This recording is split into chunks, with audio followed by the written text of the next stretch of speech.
Hi everyone, welcome back to my channel. So as you can see by the thumbnail, you would have seen a significant difference on my skin, and this is more of my acne story and kind of a glimpse of how I managed to resolve it. And I think it's very important to also highlight the fact that I didn't resolve it overnight. Like everyone else, I've done the same mistakes and trying to cure it, but then I end up flaring it up. And I found things that have suited me, but that doesn't mean it may suit you. But definitely, all I can do is to advise from my end. I struggled with it for about 2 to 3 years. So I hope you listen to my story. I hope you take it with a grain of salt. And if you do have any questions, please feel free to ask me. I'm there to help whoever I can with the knowledge that I have. Clearly, I'm not a skincare specialist, so I can't give my whole knowledge on it, but wherever I can, I'll definitely try to help out. So let's get started with the story. I actually came to New Zealand in 2014 by myself from Malaysia for my university, and I ended up staying on here. When I came from Malaysia, my skin was very clear. I was not the kid that had problems with my skin. I maybe had other problems, but I wasn't the kid that had the problem with my skin. Throughout high school, my skin was perfectly clear, and because I have PCOS, I had to take contraceptive medication. For those that don't know, contraceptive medication helps with your hormonal issue, and that's what I went through when I was in high school. But in saying that, contraceptive medication also makes your skin really clear because it's trying to balance out your hormones, and generally acne is caused by a hormonal imbalance. Not necessarily all acne, but hormonal acne is clearly caused by imbalanced hormones, and that's what I was going through. But when I came to New Zealand, I'm not sure what happened. I was on the contraceptive medication for maybe 6 months, had a lot of side effects, stopped it, which caused my hormones to be imbalanced again. So on and off back in Malaysia, I did have hormonal imbalance in college, but it wasn't bad until I came to New Zealand. Cystic acne started in New Zealand. Majority of the part is also my fault. I grew up in a very conservative household where you grow up with a typical Indian mom who don't really look at products with chemicals in it. They believe in natural remedies, and that's what happened to me. So I wasn't a fan of understanding how cleanser works, how toner works, and I started reading up more and more about it, and I started trying to figure out how to groom myself better. But in saying that, clearly something went wrong when I came to New Zealand. Maybe the chlorine intake in the water was really high. Something messed up and I had really bad acne. That is also caused by indigestion. To be completely honest, that is also caused by stress, lack of rest, because I was a university student, especially international university student, who was trying to also make ends meet. So I had 2 jobs at one point, and I was limited on a 20-hour visa. So I tried to manage whatever I could. I was working in a fish and chip shop for a bit as a cashier, and then I moved to a call center, and then I was trying to balance it out with obviously university because that's what my dad sent me here for. So that was also, as much as he was a very cool dad, it was my part that I didn't want to disappoint my family, so I tried to work as hard as I could so I can graduate on time. And that's what happened, but clearly that took a toll on my skin.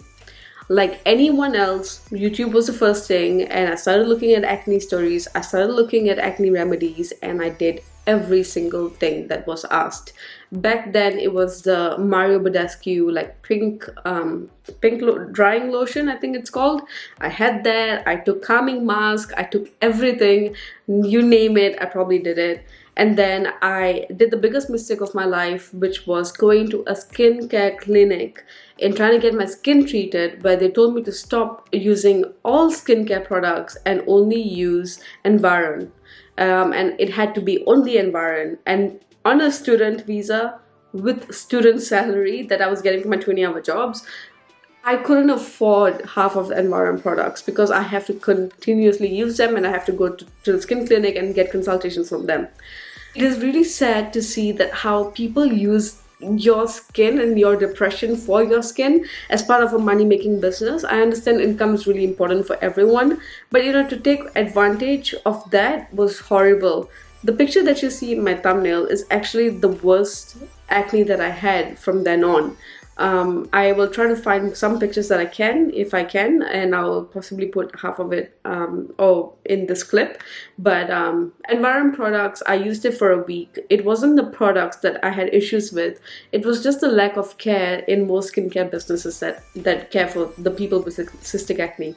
So that really flared up. Long story short, obviously I didn't go back. I went through a serious self-esteem issue where I just completely lost my self-confidence, and I deemed myself to not be worthy. Up to the point in the relationship that I was in at the time, I felt that, you know, maybe my partner was doing me a favor and all of that. So it hit that low at that point in time. Which is a really dark place to be in. But I still didn't give up. I still tried other products. Some of it worked, some of it kind of maintained it, some of it minimized it, but it never disappeared. And one thing I realized was that I had a lot of hair on my face, and when I do waxing or shaving or threading, it flares my acne up, and I didn't know what else to do. So I started going for laser hair removal, which I can't emphasize enough. Whoever wants to get their hair removed from their face has to go for laser hair removal. Not only is it really effective, it actually clears your skin because there's no pulling, there's no rubbing of the skin. You know, you're not taking a blade and kind of like putting on the skin. It's literally just laser. You may feel it's a bit warm, but you have to find a really good skincare therapist that does it. I'm very fortunate that I actually moved to a different skincare therapist who really cared for my skin, and I'm still with her until today. And it's just been amazing. She's the reason why my skin has transformed to where it is. And I started doing laser hair removal. Once that was done and my skin got a little bit better, then she advised me to do microdermabrasion. At first, I'm not gonna lie, I went to a low self-esteem kind of dark hole. Just because first session of microdermabrasion is supposed to bring all the bacteria up to your skin, and that will cause breakouts. But then, you know, who likes breakouts? And that also kind of gives you the reason, well, kind of gives you the doubt if you're doing the right thing. So went through the dark hole again, did my second and third session of microdermabrasion, and it worked. And now my skin is better than ever. I would highly suggest to not follow any Tom, Dick and Harry on YouTube in regards to skincare.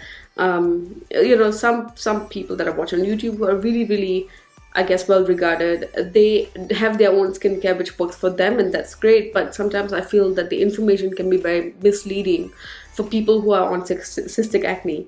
And you know, the channels that I watch, Skincare by Serums specifically, and I'm sure there's others. I also watch mixed makeup. I really love those channels. I think they're very informative in what they do, and clearly their YouTube channel is booming because they are providing the right information. I followed Hiram's recommendation and on Korean skincare, and I started investigating more or researching more on Korean skincare, and that worked like a charm. I don't want to suggest any products that I'm using at the moment unless you're really keen, and I'm happy to put that or make another video about it.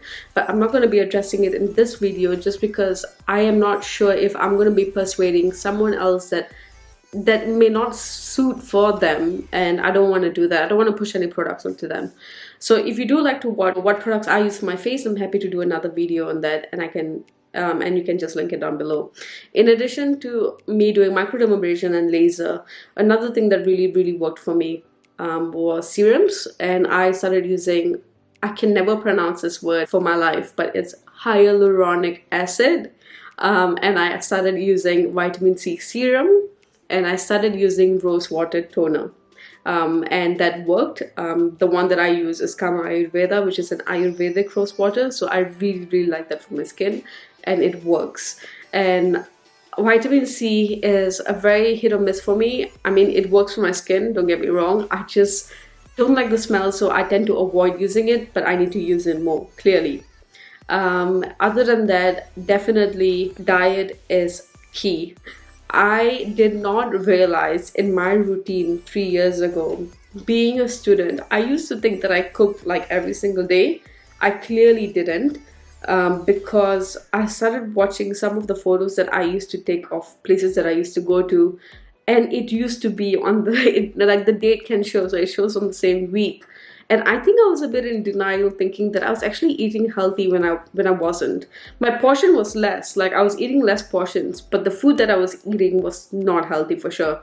And because now, I guess, because I'm a little bit more settled, and I'm living with Clifton, we try to save money, and I cook, I guess, like 6 times a week, which works because I find cooking therapeutic now. I love cooking. So I started, being very mindful of what I'm adding into my food. And that is number one for me.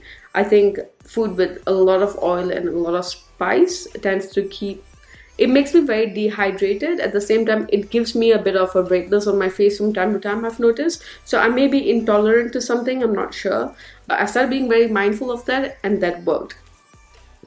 Another thing, which is not necessarily, I guess, people to do it often, but people should do it, is mask.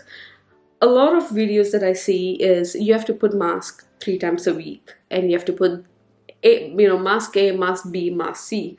I would stop that, and that's what I did. And I only used one particular mask, and that's once a week, and that is the vitamin C mask.